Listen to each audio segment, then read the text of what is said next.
we're confronted by that conflict of, man, my kid just did something dumb, it's a very good time to say, is it because of me?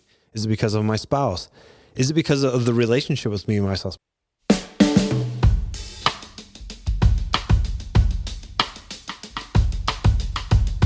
Hey, what's up, guys? My name is Danny Dumas, and this is the Earn Your Title podcast. This is out to all the dads. I've got a special episode for dads.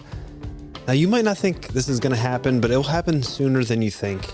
If you have kids, at some point, you're going to either have them say something like, Dad, I need to talk to you, or you're going to get an email, Mr. So-and-so, I need to talk to you about your child's behavior. They're going to disappoint you and do something dumb. And I want to give you a little bit of insight, a little bit of heads up on how to react to that. And I'm coming from a place of figuring this out. I haven't totally figured this out, but at some point your kids are going to do something that's disappointing, something you don't approve of, something that is, I don't want to say bad, but just, they're going to make a mistake. Kids are dumb. Or maybe they're not. Maybe they're just very observant and are following a pattern they've seen in their life. So what's going to happen? Two things. And I think how you respond to the way that they tell you that they've messed up is really, really important. And I think a little bit depends on how they tell you or whether you're aware of or whether you find out and they didn't tell you. So let's cover a couple examples. Step one, and I think this is probably the best case scenario, is your child does something wrong. Let's call it stealing or lying or cheating, something that just goes against the moral fabric of what you want as a family. They're going to approach you and they're going to say, Dad, I messed up. I did this. Now, no matter what the feeling you have, anger, disgust, disappointment, whatever that is, I want you to just to hold it in for give it a good 20 seconds. Take a deep breath, because what you say next is going to be really important. And I would encourage you, if you're a really emotional guy and your initial thing is just, letting the anger out, maybe even hold it back for another minute, or maybe say, wow, that's, give yourself some separation, right? If you have that feeling of anger, because you don't want to come at this, at least I don't think you want to come at this with anger. Now you could have emotion and disappointment, upset, but you don't want to lash out to them because they just did something that was great. They went to you and told you that they have a problem and it's a problem that they caused. You do not want to put them into a situation where they're like, man, that was a mistake. I told Dad that I cheated on a test. I got caught and he blew up and I just destroyed me verbally. Because you know what's going to happen? They're not going to do that again. They're going to do everything possible to hide that from you. So this is a time to be a man and to control your emotions. I think we're good at that, right? We spend a lot of times controlling our emotions. And if you're not, you need to practice. Maybe this is a meditation practice or something that allows you to have thoughts and feelings and have a pause before a physical reaction, because you need to be calm when you're talking to them. Now, you can be upset. I'm not saying not to have emotions, but I'm saying don't let the anger come out if that's the emotion you have. You want to be as rational as you can because you want this to be an experience that they learn from. And the thing that that you want them to learn is that we are going to make mistakes. We need to own up to the mistakes. We need to take the responsibility for our mistakes. There's going to be consequences for our mistakes. And then this mistake will not define us and we are going to move forward. So step one, if they come to you, pause before you lash out. I think it's so important. I want my kids to know when they mess up that I am a safe place, even if I am going to bring the consequences. And we're going to talk about that because I think you should have consequences. You have to just pause. I just want you to pause. Don't let it out. Give it a second and then launch into the way you're feeling. But explain it, don't beat them up. So they're going to come for you. I did something, name the thing. I stole something from the grocery store and I got caught. Cops are calling you, whatever. All right. Explain how you're feeling. This is what I want you to do. You can have the emotion. Wow, that makes me angry. I'm really disappointed in you. That's not how we raised you. That's not acceptable. All these are okay words. All these are acceptable words to say. Let it out, but let the words talk, not the physical anger, the yelling and the, shaking, whatever. Tell them, let them know the words that you're currently feeling. That is okay. Let them have the words. Then I think this is a point to say, you know what? There's going to be consequences to this. And if it's a school thing, maybe you're going to fail the test you cheated on, or maybe, if it's maybe criminal, you stole something. Hey, the police are going to be involved. This could be really bad. Let them know there's going to be consequences. And then I would pause and have a separation from your kid where you're going to step away from them and think about, okay, they did this thing. I believe there should be consequences. What consequences fit the bill? And the benefit of the pause and the benefit of getting away from the situation is you can have a chance to think like, man, it's going to be maybe shocking. Maybe your kid's never done something like this. And like, where did this come from? And how do I prevent this? And by giving yourself a pause and a break, you can come back with something that truly is hurtful in the sense that it's taking something away from them, that it's making a situation where they don't ever want that to happen again. And it's interesting, back in the day, grounding was like, oh, you're going to go to your room. Okay. You're going to go to your room and you can't hang out with your friends. But it was interesting because that's actually, that was not much different from what my normal life was. But like if my parents were to ground me and like, hey, you're going to stay home for a week. Yeah, we kind of did that anyways. I didn't interact with my friends. I didn't talk on the phone very much. I was in the generation of just getting video games. So I guess they could have taken that away and that wouldn't have been enjoyable. But now with your kids, they're fully connected all the time. And to take electronics away, one, it's very challenging. Their homework is going to get delivered by email, and their communication with their peers. Sometimes classes they actually have to communicate in chat rooms and discussion boards. So it's a hard thing to totally take the technology away, but you can really hurt a teenager these days by removing their access to the outside world because they can stay in contact all the time. So it is very powerful. You removing their phone, you're removing their iPad, you're removing their ability to drive, whatever you decide it is a much bigger deal than it probably was to us because, 15-year-old Danny who didn't have his driver's license yet. If I was to get grounded, like, hey, you're staying home for a week. I'm like, yeah, I was probably gonna do that anyways. Oh, I can't watch TV. Okay. I've seen the same shows, the same reruns of Saved by the Bell over and over again.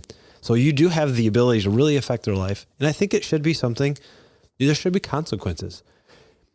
I think there's a fine line between just a stern warning, don't ever do that again. And you have to base this on what they did and if they've ever done it before and take all this into account.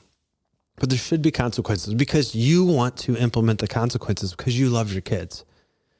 Because when the world does it, when the criminal justice system does it, they don't love your kid, right? They're not thinking for what's the best for them. So you get a chance to implement something that truly makes a difference. So that's one scenario. They approach you. The second scenario is someone approaches you that's not your kid. Your kid hasn't told you. They're not going to tell you. I think this takes it up a little bit. But again, if you get the email, man, give yourself a second, stop, think about it. Maybe it's a phone call from the school. Hey, your kid just got into a fight. It's not instantly go after them. The other thing, sometimes we have this mindset where you might get a phone call from the school. Hey, your kid just got into a fight. Not my kid. There's no way possible. Back it up a little bit. You have to realize that your kid has the ability to do dumb things. That despite what you think, right? I think we have to always go in with, I don't know what happened. Now, I would like to think that my kid would never get into a fight or, that they would never do these things, but you don't know what your kid's like at school. My wife works at a school. There's lots of people that come in and 100% believe everything their kid is telling them.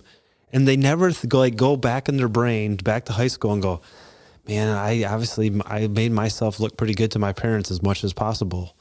So when you get the call and your kid hasn't approached you and maybe they kept something secret, I want you to, one, not instantly defend your kid, and two, but not instantly go hard on them. Like, why would you do that? I want you to go as like the neutral third party, gather the information, hear what your kid has to say, hear what the teacher has to say, hear what the police have to say. And then when you get all the information, try to come up with the best possible decision between all, like the truth is somewhere in the middle. So if your kid is not approaching you, realize that something maybe in your past has put up a barrier between you and your kids where they don't feel comfortable approaching you when they've failed. Maybe failure is a really big deal to you. And this is where, like how to discipline your kid, I think is important. But what I really wanted to talk to you as a dad about is based on how you responded, how you think you respond. I want you to ask why. Why did I respond maybe super angry? And I think sometimes as parents, and maybe it's rightly so, we see the actions of our kids reflecting us as people. And when we do that, I think that's when we really, we feel bad, right? Like when my kid did this, it made me look bad. That's a tough thing to think about. Are you living your life through your kid? Are your kids doing something because they see that in you? Let's say you've got a little kid, let's call him 10 years old, and he cusses out his teacher. And you get a call from the principal's office and you're upset. You're really mad that your kid did that. It's embarrassing. And you got to go talk to the principal because, it was inappropriate. He's in the school office. You got to go pick him up. And on your way there, you're upset that your kid did that. I want you to think about, why are you upset? If you don't approve of cussing with your 10-year-old, but you realize the last time you were driving down the road, somebody cut you off and you just lit them up in the car, realize that they might think that's appropriate. And this is where it's hard to be a parent. Like, is my kid doing something inappropriate, something that I don't approve of because I do it? It's interesting.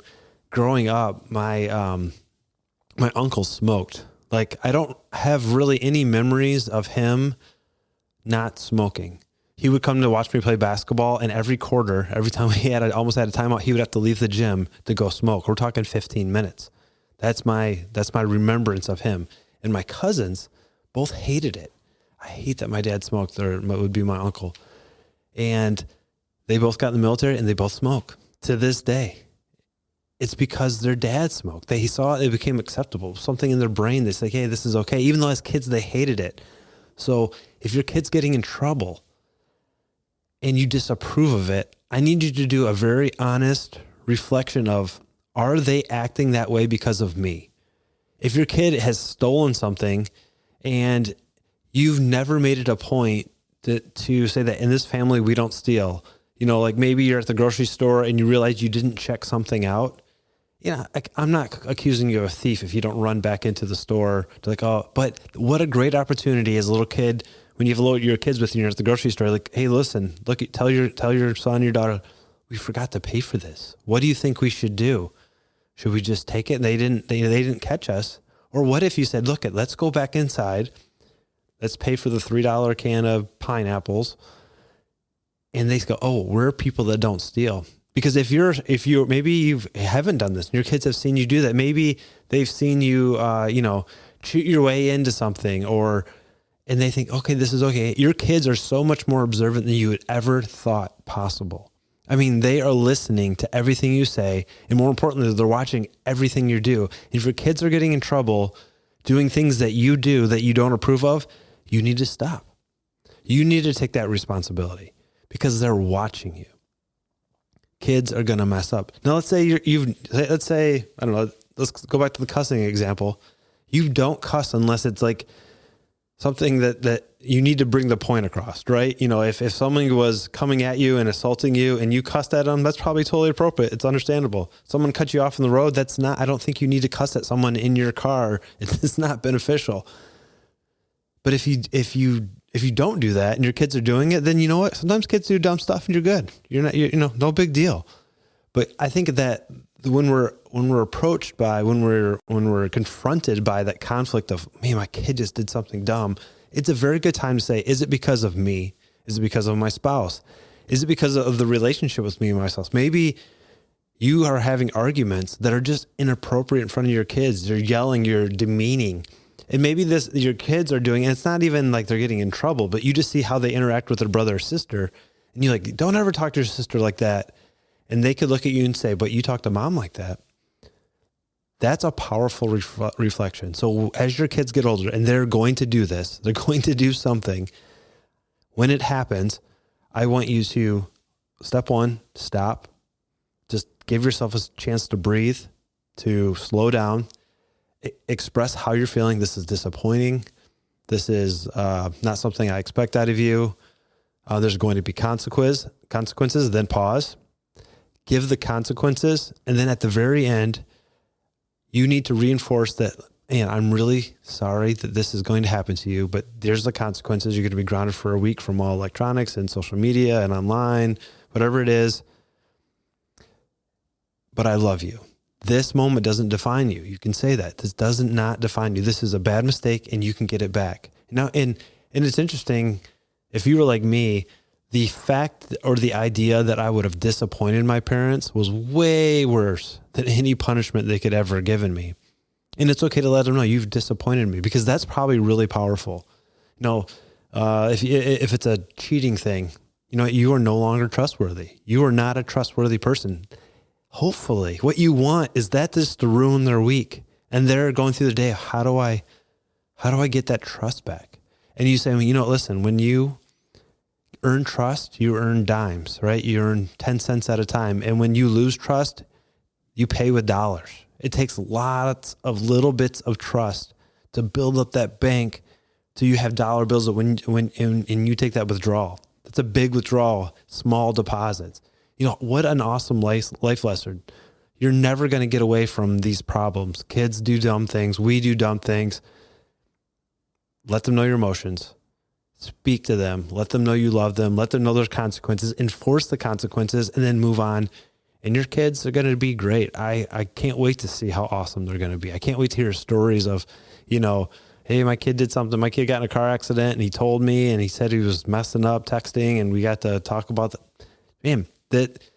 Use every opportunity you have to make your kids better. And you're going to be a great dad and they're going to be great kids. I'm so thankful you're listening to this podcast. I've got a keynote presentation I'd like to give to a group of men. If you have an organization or you're the organizer of a group of men that want to hear a speech, give me a call, give me an email. My email is danny@dannydumas.com. And my name is Danny Dumas, and this is the Earn Your Title Podcast, and I will talk to you later. Bye.